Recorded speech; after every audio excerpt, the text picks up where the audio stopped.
நம் வாழ்க்கையும் பசுமையாக இருக்க வேண்டும் என்றால் நாம் பசுமையாக இருப்பதை சாப்பிட வேண்டும். நம் வாழ்க்கையும் டேஞ்சராக சிவப்பாக இருக்கணும் அப்படின்னா நாமும் சிவப்பான பொருட்களை சாப்பிட வேண்டும். நிறத்திலே வன்மை உள்ளது, வன்மையிலே குணம் உள்ளது. நம்ம சென்டரில் பசுமையான உணவுகளுக்கு குறை எதுவும் இல்லை. இது ஒரு கட்டு இதெல்லாம் கிடையாது. ஏறத்தாழ 30க்கு மேற்பட்ட மல்லிக்கட்டுகள். இதில் டெய்லி சட்னி, சாம்பாரில் கடைசியாக இறக்கும்போது போடுறதுக்கு, பொரியலில் இறக்கும்போது போடுறதுக்கு. அதே மாதிரி புதினா. இந்த மாவையும் காட்டுவோம், அப்புறம் காட்டவே இல்லை நான். எங்கே சிரி மாமி? சிரியா? சிரின்னு தானே சொன்னேன். சரி, எங்களுடைய ஓல்டு குக்கு. இவங்க ஏறதால ஒரு 10 இயர்ஸ் ஓல்டு குக்கு. இவங்களுக்கு ஒரு 8 இயர்ஸ் ப்ளஸ் இருக்கும். ஓபிக்கு வந்தவங்க பல பேர் பார்த்துருப்பீங்க. இவங்க இது மாதிரி க்ரீனாக இருக்கிற புதினா, கொத்தமல்லி. பொதுவாக இந்த மாதிரி க்ரீன்ஸ் யூஸ் பண்ணும்போது ரொம்ப வேக வச்சிடக்கூடாது. கடைசியாக சீசனிங்க்கு போடணும்.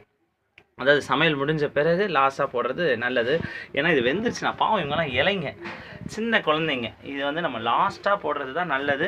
அதை நம்ம பொதுவாக நல்லது தான் நமக்கு பிடிக்காது. நம்ம என்ன செய்வோம், ஓரமாக எடுத்து பொறுக்கி வைக்கிறது தான் நம்மளோட வேலை.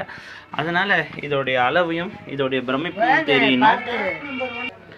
அதனால் உங்கள் வாழ்வும் இது போல் பசுமையாக இருக்க வேண்டும் என்றால் இந்த மாதிரி பசுமையான உணவுகளை சாப்பாடு தயார் செய்த பிறகு மேலே கடைசியாக கார்னிஷிங் பண்ணுறதுக்கும், இப்போ அதே மாதிரி கொத்தமல்லி புதினாவில் சட்னி தயாரிக்கும் பொழுது தாளிக்காமல் சட்னி, அதாவது அந்த புதினா கொத்தமல்லியை வதக்காமல் அதுக்கப்புறம் நம்ம தேங்காய், தேவையான புளி, பச்சை மிளகா போட்டு வதக்குனிங்கன்னா அருமையான சட்னி தெரியும். இப்போ உங்களுக்கு 2 வகையான சட்னி காட்டுறேன். இது இந்த புதினா கொத்தமல்லியை வானலில் வதக்கிட்டு அதுக்கப்புறம் தேவையான தேங்காய், பச்சை மிளகா, புளிலாம் போட்டிங்கன்னா இந்த நிறத்தில் வரும். அதை வதக்காமல் போட்டிங்கன்னா இந்த நேரத்தில் வரும். இது மாதிரி சாப்பிட்றது தான் ஆரோக்கியமானது. இது கூட நீங்கள் தொட்டுக்கிறதுக்கு இட்லி அல்லது இந்த மாதிரி ஒயிட் ரைஸு கூட நம்ம பிசைஞ்சு சாப்பிட்லாம். இந்த பார்ஷியல் குக்கிங் பற்றி நிறைய தடவை உதாரணம் பீன்ஸ் சமைக்கிறோம். இந்த பீன்ஸ் கூட பார்த்தீங்கன்னா அரை வேக்காடு, இந்த வெந்ததை பார்த்தீங்கனாலே இதை பார்த்தாலே உங்களுக்கு தெரிஞ்சிடும். அது முழுசாக வெந்தாலும் அதே மாதிரி எண்ணெயும் இல்லை. இப்போ நம்ம தொட்டு பார்த்தாலும் இது எண்ணெய் கிடையாது, அதோடைய தண்ணி. அப்படியும் தாண்டி எண்ணெய் இருந்ததுன்னா இந்த தேங்காவோட எண்ணெய் வரும்.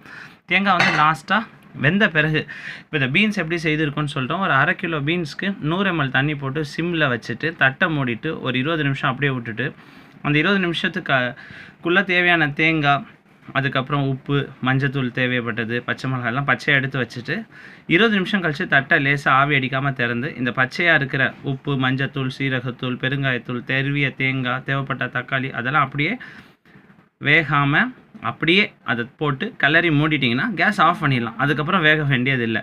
அப்போ இந்த மாதிரி பார் பாயில் வெஜிடபிள்ஸ் இது மாதிரி சாப்பிட்டா தான் நம்ம 32 தடவை மெல்ல வேண்டியது இருக்கும். இந்த நீங்கள் பார்த்தீங்கனாலே தெரியும், அந்த பீன்ஸில் இருக்கிற அதோடைய தோற்றங்கள் அழகாக அது அரையும் குறையுமா வெந்ததாக. அப்புறம் வயிற்றுக்குள்ளே பவர்ஃபுல் ஹைட்ரோக்ளோரிக் ஆசிட் இருக்குது, வாயில் எச்சில் இருக்குது, அதில் நல்லா தெரிஞ்சிடும்.